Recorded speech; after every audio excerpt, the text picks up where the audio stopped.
Merci.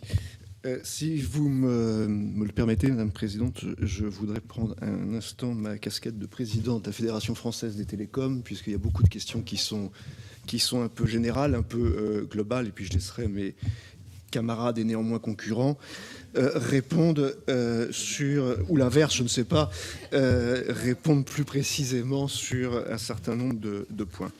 Alors, moi, ce que je ressens, évidemment, c'est une grande exaspération. Et nous aussi, on la vit d'abord par vos retours. Hein, et puis, nous-mêmes, nous sommes aussi sollicités par nos abonnés. Donc, cette impatience, nous la vivons au quotidien. Hein.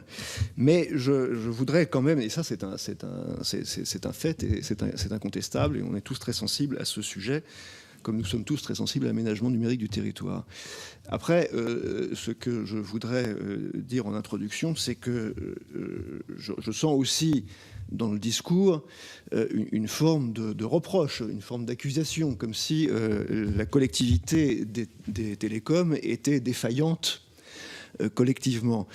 Ce qui me paraît faux, et je voudrais vous dire juste en quelques mots pourquoi. Je sais que je ne vous convaincrai pas sur les détails, parce que les chiffres, effectivement, qui sont des chiffres globaux, donnent des réponses globales par définition, et ils ne s'adressent pas à des personnes qui vivent des situations difficiles. Mais néanmoins, il y a quand même une industrie. Cette industrie, elle fait des choses, et je voudrais vous expliquer exactement ce dont il s'agit. Et elle fait énormément de choses. Alors, après, il faut réfléchir à pourquoi, malgré les chiffres que je vais vous donner, effectivement, il y a cette insatisfaction, ou ce qu'il faut faire pour la combattre et pour aller plus vite. Bon. D'abord, ce que je voudrais vous dire, c'est que les opérateurs, ils ont fortement augmenté leurs investissements collectivement pour répondre à la demande du très haut débit fixe ou mobile. Et quand on regarde les chiffres globaux, c'est très très clair, l'évolution est tout à fait frappante. Et ce qui est intéressant, il faut quand même que vous le sachiez, la représentation nationale doit quand même en avoir conscience, c'est que ceci s'est fait malgré la chute des revenus. Car le revenu des opérateurs baisse.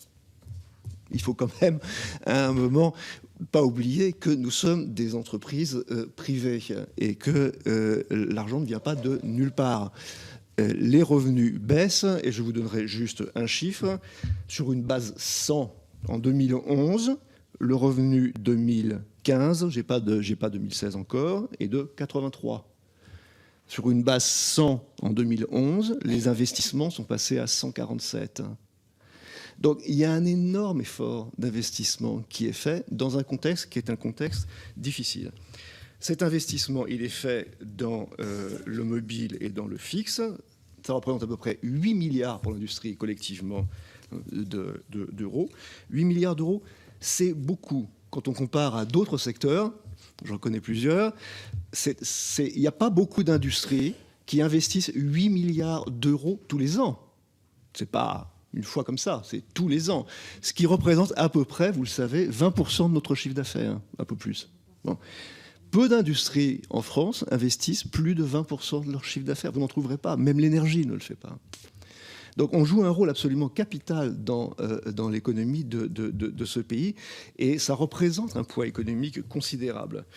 Tout ça s'est fait avec non seulement une diminution des chiffres d'affaires, mais aussi une diminution des résultats d'exploitation. Hein. Le rythme des investissements est supérieur au rythme de la hausse des résultats. Tout ça se fait aussi dans un environnement où il y a une fiscalité on en a déjà parlé, mais je vais dire un mot sur l'IFER, mais qui est quand même spécifique, qui est resté stable sur la période et qui est considérable. On part d'1,2 milliard. C'est 1,2 milliard qui ne vont pas dans le réseau. Ils vont ailleurs. Ils vont dans les collectivités locales, dans le budget de l'État, chez France Télévisions. Enfin, vous connaissez tous cette question de la fiscalité spécifique des opérateurs télécoms, la taxe Copé, la COSIP, etc. Bon, c'est 1,2 milliard. C'est 1,2 milliard qu'on n'investit pas, et c'est 1,2 milliard tous les ans. Donc il y a deux poids, deux mesures. Il faut aussi réfléchir à l'environnement dans lequel nous travaillons. Depuis plusieurs années, depuis 2009, l'alourdissement des charges fiscales n'a cessé. Hein. Donc il y a un moment où il faut faire des choix. Donc voilà ce que je voulais vous dire rapidement. Alors maintenant sur les investissements. Bon, les investissements, je vous dis, ils ont progressé. 8 milliards d'euros, ça fait 150 millions d'euros par semaine à peu près. Bon, c'est énorme, ça en fait 105 dans le fixe, 45 dans le mobile. J'ai pas le détail de ce qui va exactement aux zones rurales ou aux zones de montagne. On pourra vous le donner. Enfin, la FFT pourra vous faire ces calculs. Je l'ai pas avec moi, mais il existe. Dans le fixe, le très haut débit a décollé grâce à un effort de déploiement qui est quand même extraordinairement accéléré. Je vous avais donné les chiffres de SFR tout à l'heure, mais on peut parler des autres. Il y a maintenant 15 millions de foyers qui sont desservis par les réseaux très haut débit, 5 millions d'abonnés. Dans le mobile, le déploiement de la 4G, on peut s'en plaindre, mais enfin, il est fulgurant. Le déploiement de la 4G est fulgurant et on est en cours de déploiement. C'est 128 nouveaux sites 4G qui sont mis en service par semaine. Bon, c'est beaucoup.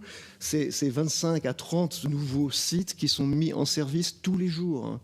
Donc ça suscite une énorme appétence et nous respecterons nos engagements. Le déploiement de la 4G se fera dans le respect des règles qui nous ont été imposées.